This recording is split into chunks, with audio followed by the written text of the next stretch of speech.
Over 200 experts have shared their secrets to a successful business. Join me, Rose Davidson, as I discover how these experts took their businesses to the next level.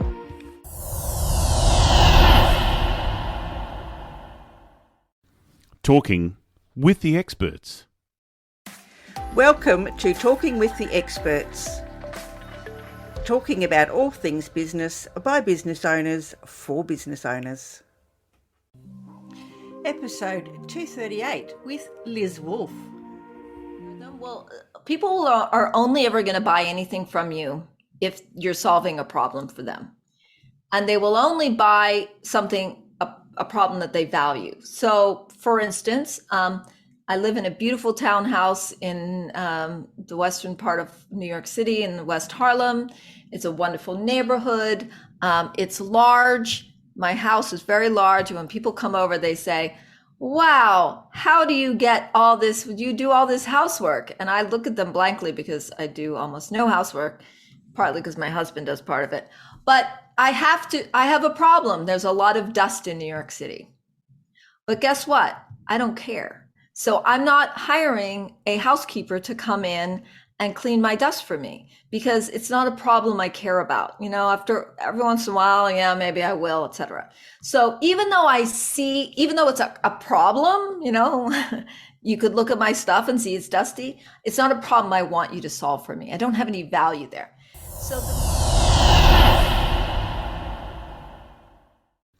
Talking with the experts. Hello and welcome to Talking with the Experts. Talking with the Experts is about all things business by business owners for business owners. And you can find it on all good podcasting streaming platforms and on YouTube. I'm your host, Rose Davidson from rosedavidson.com. And my guest today is Liz Wolfe from Liz Wolfe Coaching.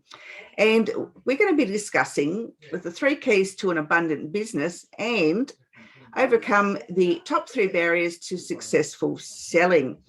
Now, I will learn quite a bit to that because I always feel like the sales process is a little bit salesy, and I have changed my language around that and changed, I guess, my mindset a little bit about how I'm going to do that.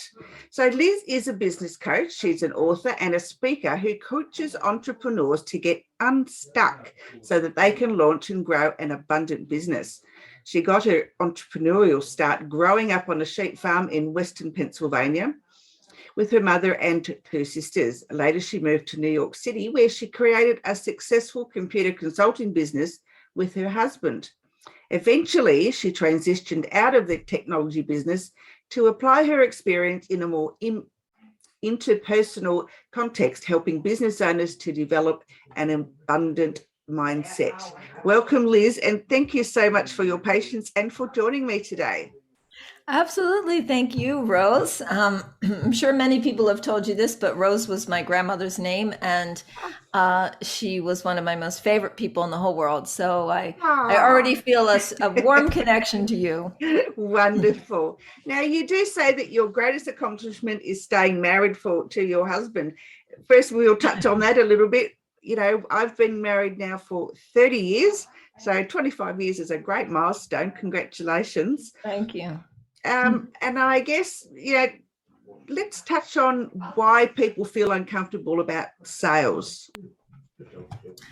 Absolutely. Well, you mentioned, me being married to my husband for 25 years. And why that's such an accomplishment is because there was I grew up on a sheep farm, as you mentioned in my in my bio there. And I don't know if you also noticed that my last name is Wolfe. So there's no lack of jokes around that. But I grew up in a somewhat contentious world in my farm experience, and that my parents were divorced. So it was part of the reason that it's a major accomplishment for me to have been married to my husband for 25 years is because I also work with him. Good point. And, right. We have a business together. And so one of the I would say, muscles that I have had to learn that relates both to selling and having a key to having an abundant business, which I'm so joyful to report that we have created together, is the ability to ask for what you want. And that is a big problem for people in the sales world because we are really reticent to ask. So that's the first key to creating an abundant business. Ask for what you want, ask powerfully. And, it's always good to have husbands around to ask, to exercise your asking muscles to get that sort of thing, skill honed for sure. Yeah, I agree. Although my husband asks me for the money now because I won't let him have any. So I guess what are the three barriers that people have around asking for money? Yeah, so here's the thing. When you think about selling, and I'm sure that lots of people who are listening today and your listeners, being entrepreneurs, business owners, selling is such an important part of your business, right? You can't survive without selling. You have to have some sales. But weirdly, it's the thing many people, not everyone, but many people have a strong resistance to. And you have to ask yourself why. What's so terrible about me selling the product that I love so much, that I believe in so strongly, that's going to solve my clients' problems for them? Why can't I just go ask them to buy my products? And I think one of the biggest reasons that people do have resistance is because they're very afraid that they're going to sound pushy or salesy, or like the proverbial used car salesman type of a person. And, so what we tend to do is we want to soft pedal things. We want to make it easier for people not to feel like they're put upon, etc. But as a result, what ends up happening is we'll get to the end of a sales conversation and we don't make that direct ask for a sale. We say things like, what do you think? Or how does that fit in your budget? Which actually could be a good question. But just ways that we want to soft pedal it for people, or we just plain don't come right out and ask for the sale. And one of the ways specifically that we think we're being pushy, especially in today's world where so many of our sales are reliant on technology, like follow-up emails and things like that.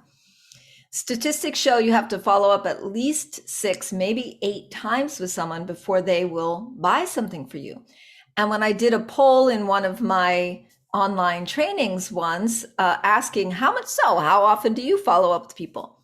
They say, mostly people will say once, some people say twice. If they've done my workshops, they probably say, 4 or 5. But almost no one will say that they just keep following up until they say no, because that's pushy or salesy.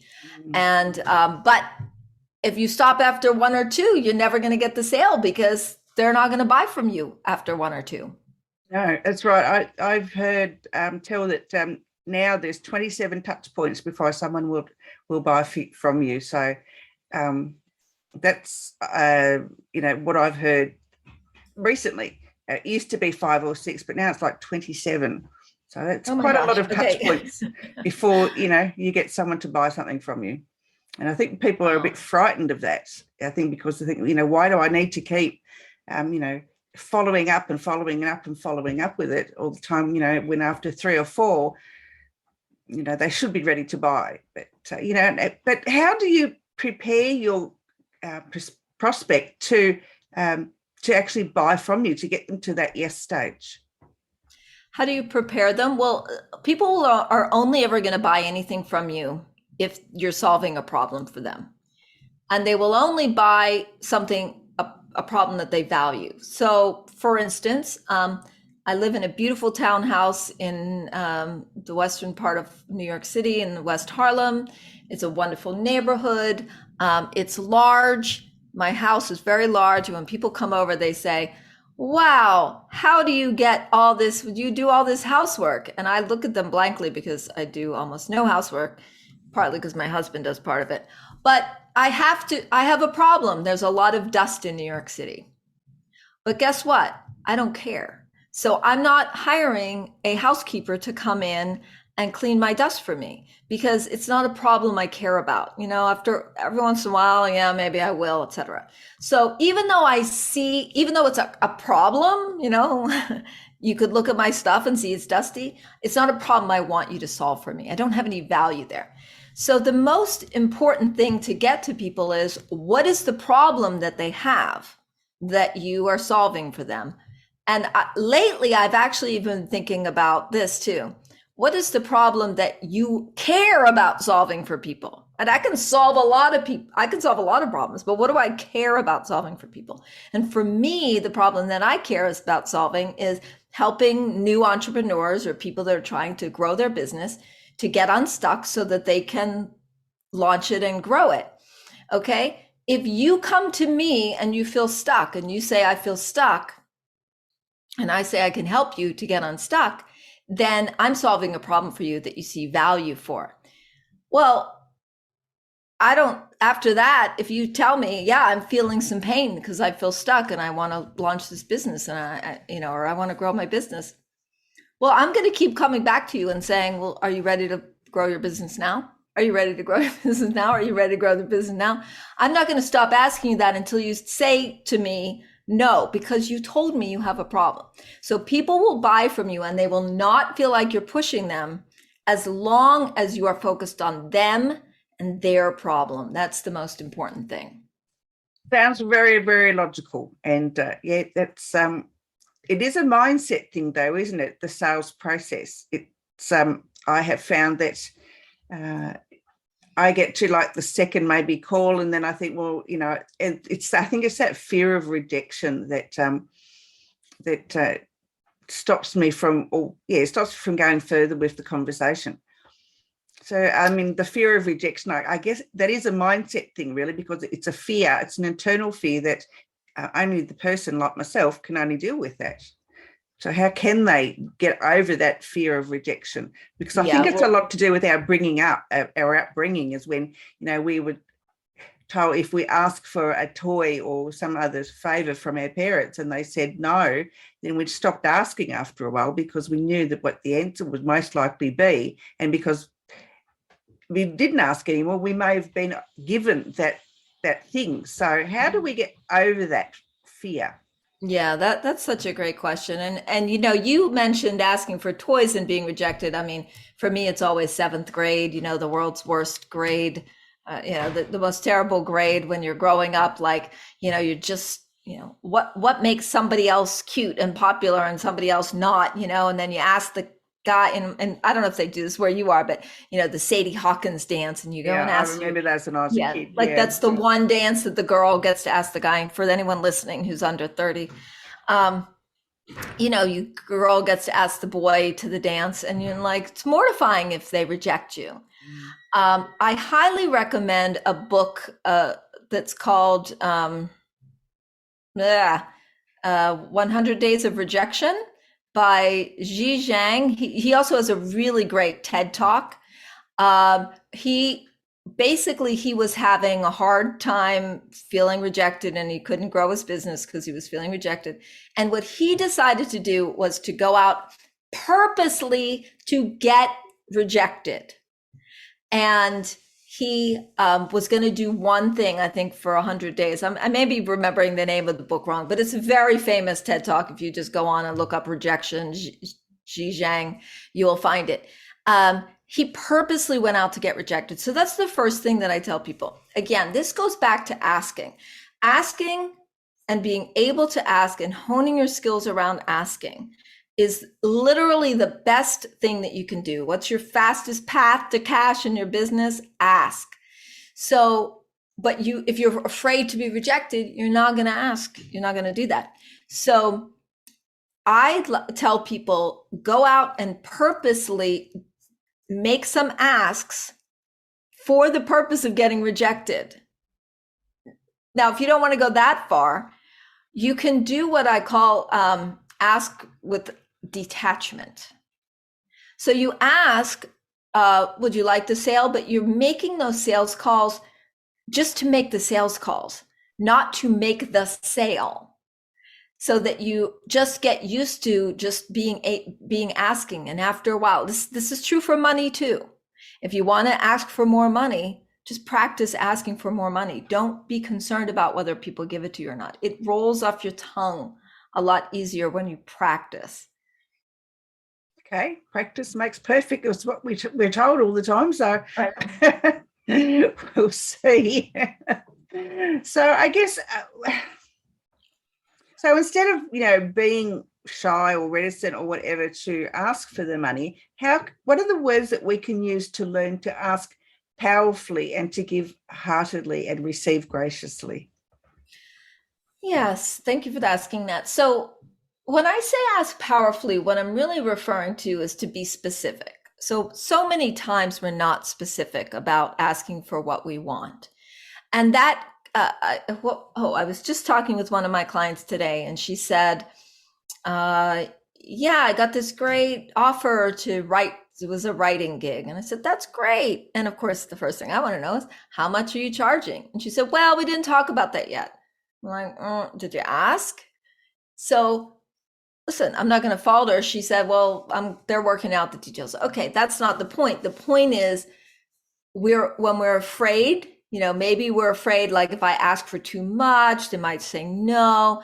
But just being specific, finding out the specifics will save you so much time and money and hassle and energy in your life. And so that's what I mean by asking. Now, there's the other side to asking, which is also receiving. And that's another thing about one of the things about selling that people they actually don't like to ask about money, and they don't like to talk about money. And they think it's, we were taught that it's like rude to talk about money. And part of that is, how much money are you ready, willing, and able to receive? So let's receive that money. So that's sort of the flip side of the asking, because people say all the time, oh, I'm so ready to receive. I am so ready to bring that money into my life. And I'm like, really? Okay. If I offered you $5 because you gave me a ride and I offered you $5 for gas, would you take it? Oh, no. I'm gonna just offer all right. Well, my philosophy is, if you offer me $10 for gas at the end of a ride, or $5 or whatever, I take it. Thank you. I receive it graciously. Thank you.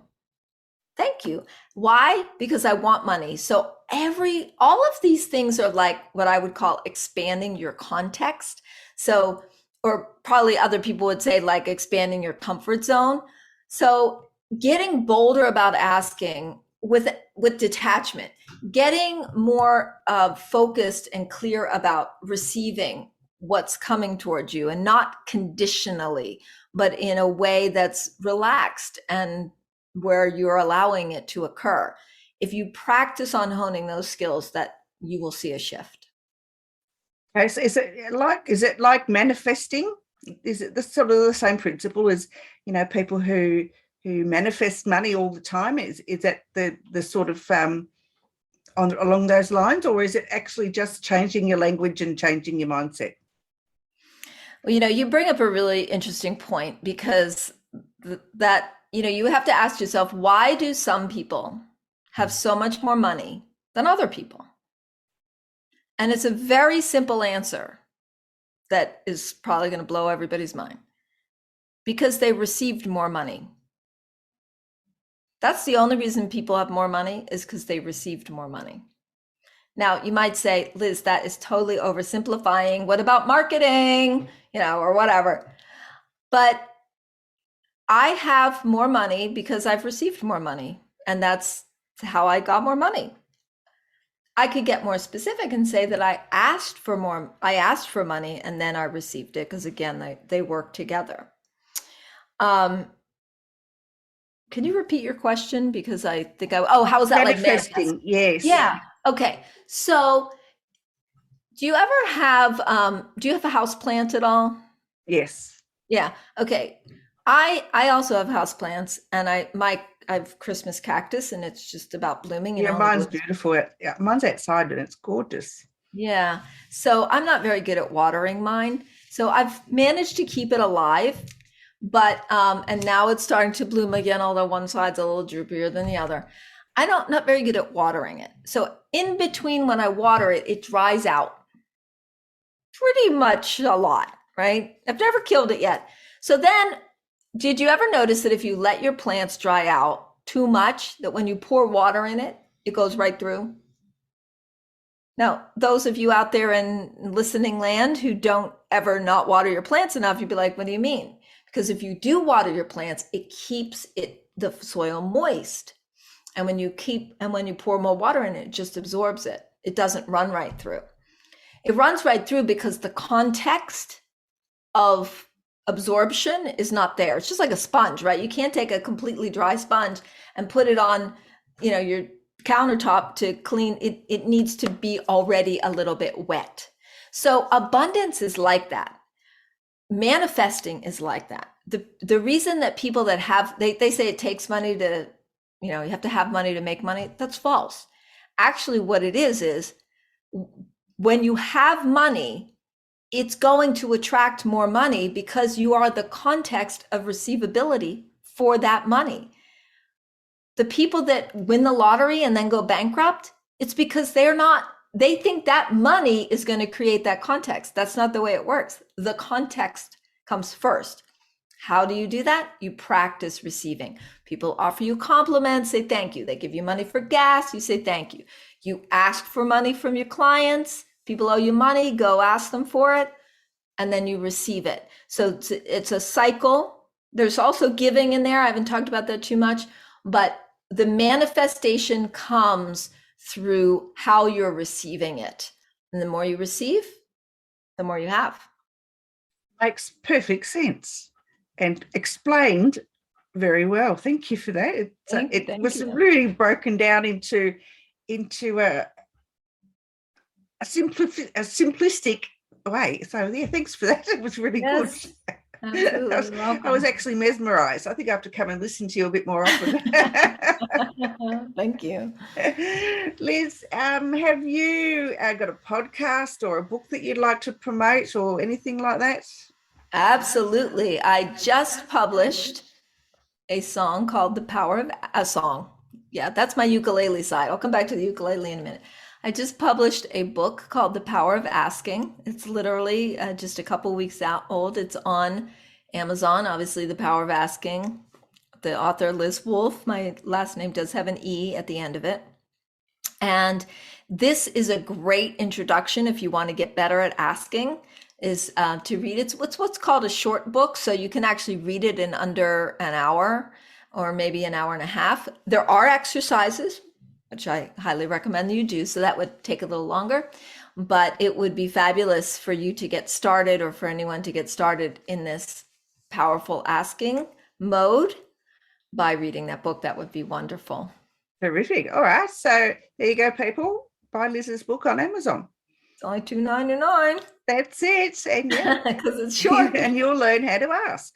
You will. And you will learn. So we talked a little bit today about fears. So one of the things that I think there are 4 different fears of why we don't ask.